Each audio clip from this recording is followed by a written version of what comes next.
गुरु प्यारी साध संगत जी, आप सभी को प्यार भरी राधा स्वामी जी। संगत जी, बाबा जी ने अचानक अपना प्रोग्राम रद्द कर दिया और हुजूर जी नहीं देंगे नामदान। बाबा जी का आज होने जा रहा प्रोग्राम अचानक कैंसिल क्यों हो गया है? स्वाभाविक रूप से सवाल जवाब का सत्र भी नहीं होगा। पहले तो आज यानी 30 सितंबर को बाबा जी के सवाल जवाब का प्रोग्राम तय था, लेकिन बाबा जी ने अचानक इसे पूरी तरह रद्द करने का आदेश दे दिया। अब सवाल यह उठता है कि ऐसा क्यों हुआ? कौन सा ऐसा प्रोग्राम था जिसे बाबा जी को खुद कहना पड़ गया कि भाई मैं इस समय नहीं आ सकता? आज हम आप सभी के साथ इसी पूरे प्रसंग को साझा करने वाले हैं। साथ ही हम उस समय की एक और घटना का जिक्र करेंगे जब बाबा जी मजीठिया से मिले थे और सोशल मीडिया पर यह खबर पूरी तरह फैल गई थी, और यह भी बताएंगे कि हुजूर कहां पर नामदान नहीं देंगे। अब पहले उस प्रोग्राम की बात करते हैं जो आज होने वाला था और जिसे बाबा जी ने अचानक कैंसिल कर दिया। परसों यानी रविवार रात अचानक एक संदेश भी व्हाट्सएप पर वायरल होने लगा। संदेश में बताया गया कि बाबा जी का कार्यक्रम लवली यूनिवर्सिटी जालंधर में निर्धारित है। यह प्रोग्राम 30 सितंबर को सुबह 9 बजे शुरू होना था और सुबह 11 बजे तक चलना तय था। इस कार्यक्रम में बाबा जी और हुजूर जी दोनों की उपस्थिति होनी थी। जैसे ही यह संदेश वायरल हुआ, यूनिवर्सिटी ने अपनी वेबसाइट पर भी इसे प्रकाशित किया और लिंक भी साझा किया, ताकि जो लोग कार्यक्रम में शामिल होना चाहते हैं वे अपना पंजीकरण कर सकें। कार्यक्रम शांति ऑडिटोरियम एलपीयू में निर्धारित था। जैसे ही यह संदेश सोशल मीडिया पर फैल गया, कई लोग यह सोचने लगे कि शायद वे भी इस कार्यक्रम में जा सकें, लेकिन वास्तव में यह प्रोग्राम केवल यूनिवर्सिटी के छात्रों के लिए ही था। यह कार्यक्रम आज होना था, लेकिन कल अचानक रात में एक संदेश आया कि बाबा जी इस कार्यक्रम को आयोजित नहीं करेंगे। इसके पीछे मुख्य कारण बताया गया कि सुरक्षा से संबंधित वजह थी। सुरक्षा कारण क्या होते हैं?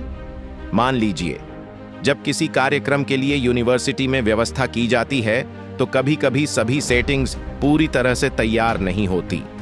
कोई भी कार्यक्रम आयोजित करने से पहले स्थानीय उच्च अधिकारी पूरी तरह चेक करते हैं। इसके अलावा बाबा जी की सुरक्षा भी सुनिश्चित करनी होती है। वैसे तो बाबा जी हमारी सबकी सुरक्षा कर रहे हैं, लेकिन जो सिक्योरिटी के प्रोटोकॉल हैं वह अपने हिसाब से चलते हैं। कुल मिलाकर बड़े अधिकारी यह देख लेते हैं कि सभी सिस्टम सही से काम कर रहे हैं या नहीं। अगर कहीं कोई कमी पाई जाती है तो कार्यक्रम को आगे बढ़ाने या रद्द करने का निर्णय लिया जाता है। इस बार कार्यक्रम को रद्द नहीं किया गया, बल्कि इसे स्थगित किया गया, यानी कि भविष्य में इसे आयोजित किया जाएगा।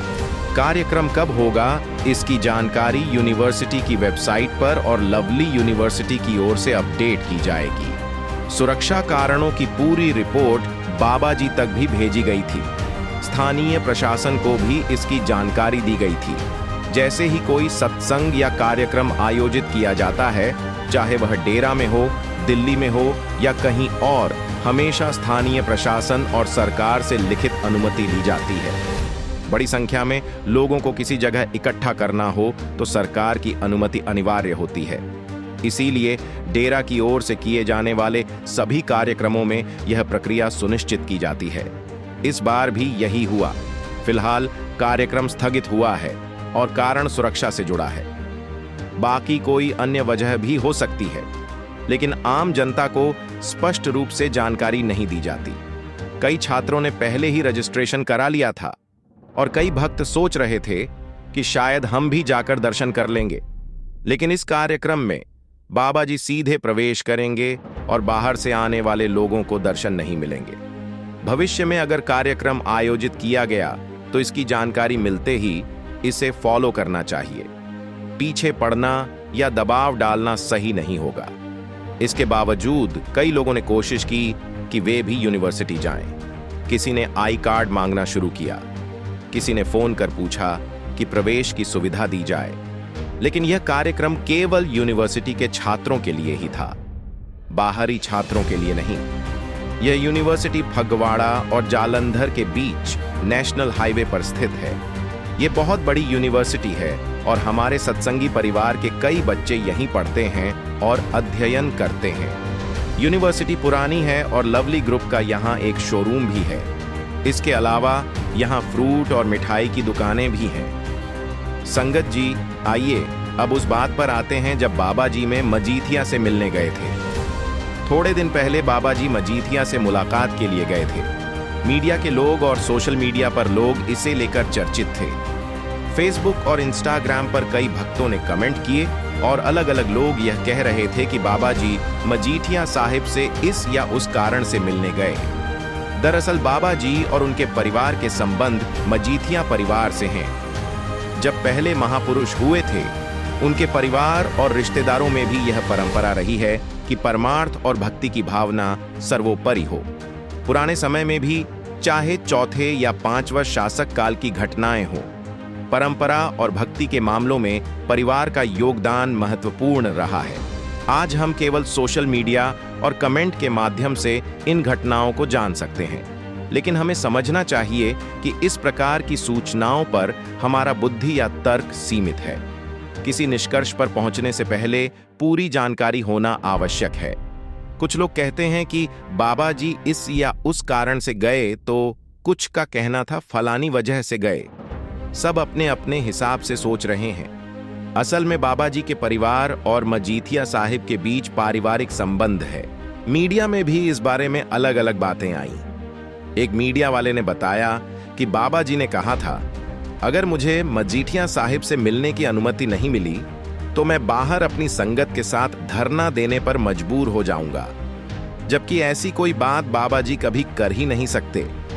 बाबा जी हमेशा कानून और नियमों के भीतर ही काम करते हैं। वे अपनी संगत को भी यही सिखाते हैं कि हर काम दायरे और सीमा के भीतर रहकर किया जाना चाहिए। जैसे ही कोई सत्संग या कार्यक्रम होता है, पहले सभी बुनियादी व्यवस्थाएं पूरी की जाती हैं। उदाहरण के लिए, अगर किसी जगह बिजली लगानी है तो पहले मीटर और बोर्ड लगाना जरूरी है ताकि बिजली चोरी ना हो।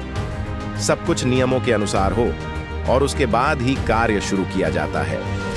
यही तरीका बाबा जी की संगत भी अपनाती है। राजनीति और वोटिंग की बात करें तो बाबा जी हमेशा कहते हैं कि सभी राजनीतिक पार्टियां हमारे लिए बराबर हैं। जो किसी को सही लगे वही वोट दें। व्यक्तिगत पक्षपात या किसी एक पार्टी के लिए दबाव डालना बाबा जी के सिद्धांतों में नहीं है। यह दर्शाता है कि बाबा जी हमेशा परिस्थितियों और नियमों का सम्मान करते हैं।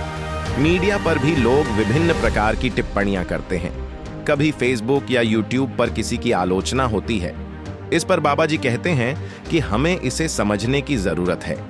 कौन हमें देख रहा है, कौन टीआरपी बढ़ा रहा है, हम यह सब केवल एक नजर से देखते हैं। अगर हम कुछ नहीं करेंगे तो ऐसी खबर सुनाने वाला चैनल अपने आप ही शांत हो जाएगा।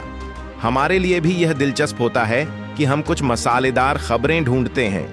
अगर कोई भक्त कुछ खास घटना सुनाता है तो वह सोशल मीडिया पर तुरंत लाखों व्यूज पा जाती है। यह हमारी आदत और शौक भी है। हम हमेशा नई और रोचक बातें ढूंढते रहते हैं। सामान्य जीवन में हम सभी कभी ना कभी दूसरों पर उंगली उठाते हैं, इधर उधर की बातें करते हैं। लेकिन सच ये है कि मसालेदार या रोचक चीजें हमेशा ध्यान खींचती हैं। जैसे अलग अलग लोग अपने स्वाद के अनुसार नमक या मिर्च ज्यादा पसंद करते हैं, वैसे ही सोशल मीडिया में लोग टेस्टी, आकर्षक और मसालेदार सामग्री पसंद करते हैं। हम भी इसे पढ़ने और देखने के आदी हो चुके हैं। जबकि संतों की आलोचना करने वालों से हमें दूर रहना चाहिए, क्योंकि जो लोग संतों को भी नहीं छोड़ते, फिर ऐसे लोगों का साथ हम क्यों दें। बाबा जी अक्सर कहते हैं कि दुनिया ने तो श्री राम को भी नहीं छोड़ा था, लेकिन क्या राम जी ने दुनिया की आलोचना के बाद अपना सत्य का मार्ग बदल लिया था? राम जी तो अपने मार्ग पर ही डटे रहे थे और दुनिया को भी सत्य का पाठ पढ़ाया था। संगत जी अब बात करते हैं। हुजूर जी, कहां नामदान नहीं देने जा रहे? आगामी शनिवार और रविवार को सिकंदरपुर में भंडारा होने जा रहा है और इस बार सिकंदरपुर में नामदान का कोई कार्यक्रम आयोजित नहीं है। नामदान लेने की इच्छुक संगत डेरे या फिर अगले महीने दिल्ली जा सकती है। हुजूर जी, सिकंदरपुर में नामदान नहीं देंगे। संगत जी, अब आपको मैं एक प्रसंग सुनाने जा रहा हूं। जब किसी सत्संगी भाई ने सेवा में एक ऐसी चीज डेरे में दे दी कि बाबा जी भी हैरान रह गए थे। बीते भंडारे के दौरान डेरे में एक सत्संगी भाई ने ऐसी अनोखी सेवा प्रस्तुत की कि सभी उपस्थित लोग हैरानी में पड़ गए। जब बाबा जी की दृष्टि उस सेवा पर पड़ी तो वह पल ठहर सा गया। बाबा जी स्वयं भी कुछ समय के लिए आश्चर्य में रह गए। संगत जी, आप जानते ही हैं कि जब भी संगत कोई सेवा लेकर डेरे में आती है तो उन सभी सेवाओं को गोदाम में सुरक्षित रखा जाता है ताकि डेरे में लंगर आदि बनाने का काम हो सके। पिछले भंडारे के अवसर पर बाबा जी स्वयं सेवाओं पर दृष्टि डालने गए तो अचानक बाबा जी का कदम एक जगह पर ठहर गया। वजह थी कि वहां रखी गई सेवा कुछ ऐसी थी जो सामान्य सेवाओं से बिल्कुल अलग और अनोखी थी। बाबा जी का ध्यान उस पर स्वतः केंद्रित हो गया। आप सोच रहे होंगे, आखिर वह सेवा क्या थी जिसने बाबा जी को भी हैरान कर दिया और जिसने उन्हें इतना बड़ा संदेश देने के लिए प्रेरित किया। बाबा जी ने वहां मौजूद सेवादारों से जो शब्द कहे वे केवल उस समय की सेवा तक सीमित नहीं थे, बल्कि हम सभी के लिए गहरी शिक्षा और जीवन के मूल्य की याद दिलाने वाले थे। इसे समझना और अपने जीवन में उतारना हर किसी के लिए आवश्यक है। संगत जी, भंडारे पर जब संगत डेरे में प्रवेश करती है तो यह बिल्कुल नहीं देखा जाता कि कौन अमीर है और कौन गरीब। सच तो यह है कि बाबा जी और उनके सेवादारों ने कभी भी किसी में भेदभाव नहीं किया। अमीर और गरीब सबको एक जैसा सम्मान वहां मिलता है। वहां डेरे या सत्संग घर में हर व्यक्ति केवल सच्चे भाव से आता है। सद्गुरु के दर्शन की लालसा लेकर धन दौलत या सामाजिक स्थिति वहां मायने नहीं रखती। भंडारे से करीब 810 दिन पहले की बात है।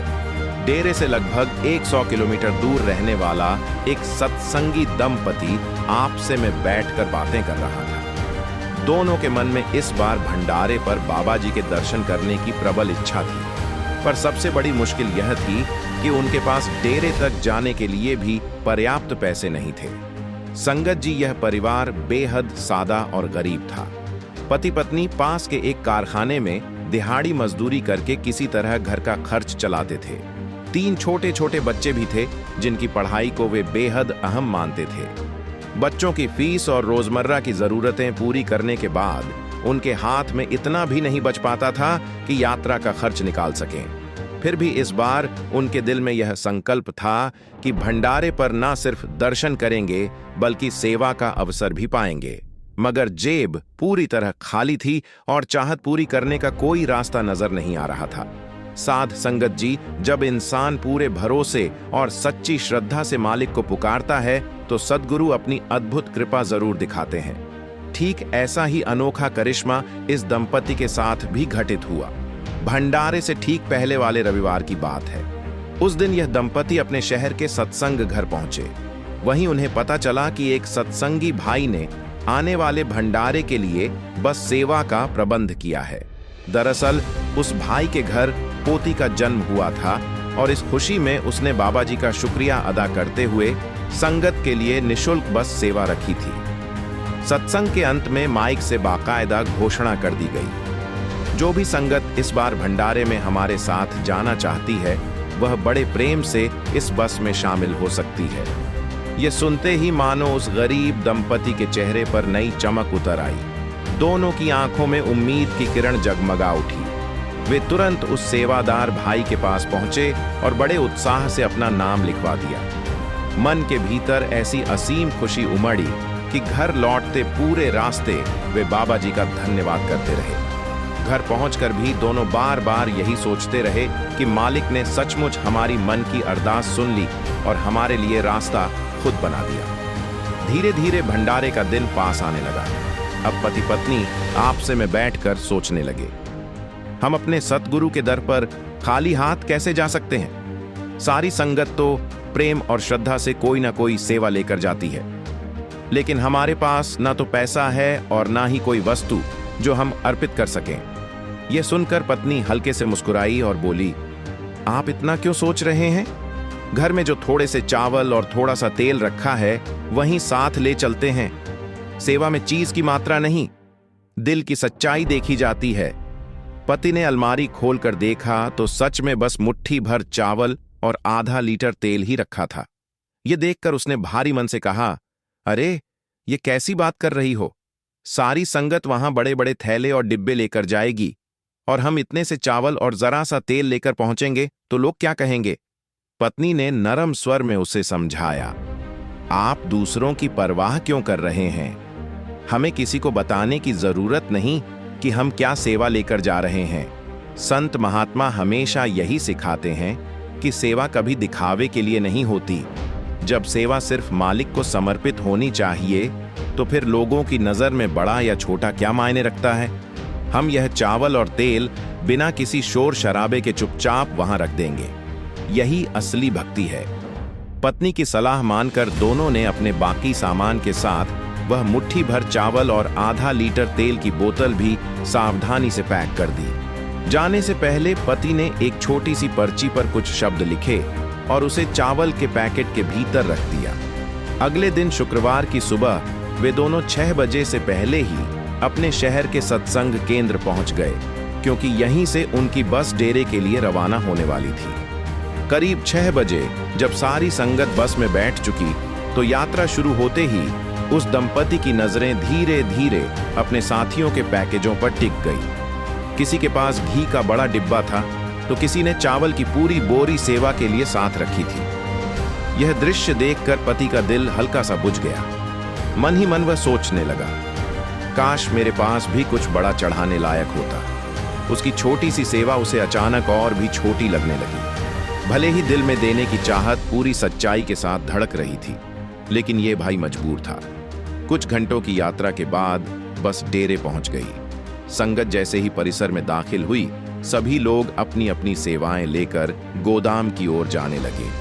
उसी भीड़ में वह दंपति भी धीरे धीरे आगे बढ़े।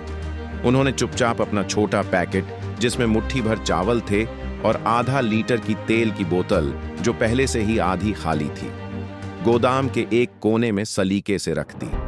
सेवा अर्पित करते ही वे बिना किसी ध्यान आकर्षण के शांतिपूर्वक वहां से बाहर निकल आए। इसके बाद दोनों ने बड़े प्रेम और श्रद्धा के साथ बाबा जी के दर्शन किए, सत्संग में मन लगाकर वचन सुने और इतवार की शाम उसी बस से अपने शहर लौट गए। जाते समय उन्होंने उस सत्संगी भाई को दिल से धन्यवाद दिया जिसने सभी के लिए निशुल्क बस सेवा का प्रबंध किया था।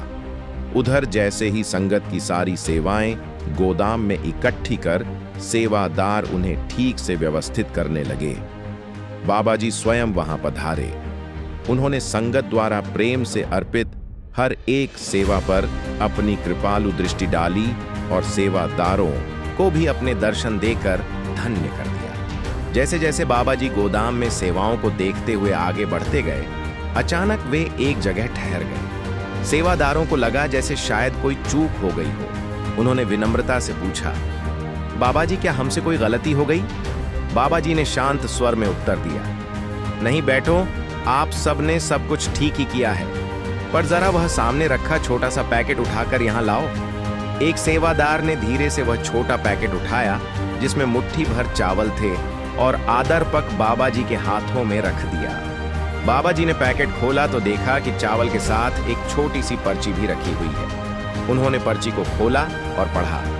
उसमें लिखा था, मेरे सद्गुरु इस समय हमारे पास देने के लिए बस इतना ही है, कृपया इसे स्वीकार कीजिए। यह पढ़ते ही आसपास खड़े सेवादार विस्मय से भर गए। बाबा जी मुस्कुराए और उपस्थित संगत को समझाने लगे, यह मुट्ठी भर चावल इस बात के गवाह हैं कि जिसने भी यह सेवा दी है उसके दिल में कितना गहरा और सच्चा प्रेम रहा होगा।